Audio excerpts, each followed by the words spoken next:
Sorry, पुन्हा असं कधीच नाही होणार.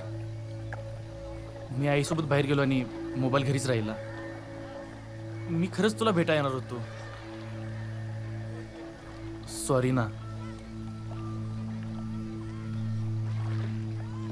पण हे शेवटचा.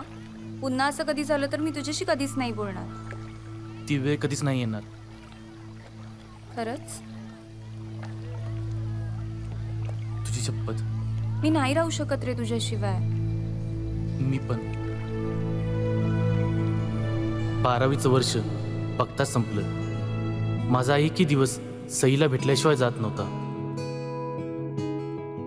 तुझ्यासाठी प्रेम म्हणजे काय रे? माझं संपूर्ण आयुष्य, माझा प्रत्येक श्वास आणि श्वास फक्त तुझ्यासाठी आहे. मी कायम तुझीच राहीन. काहीही झालं तरी तू माझी साथ कधीच सोडू नकोस. नाही सोडणार ना? कधीच नाही.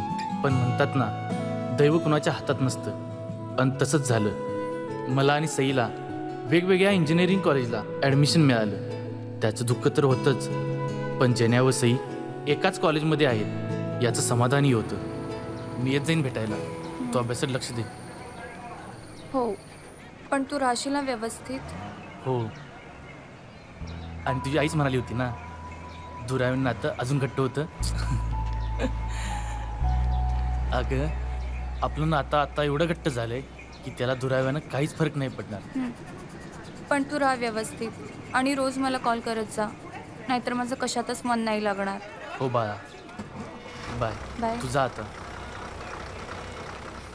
चित्रपट पाहण्यासाठी लगेच डाउनलोड करा अल्ट्रा झकास मराठी OTT ॲप.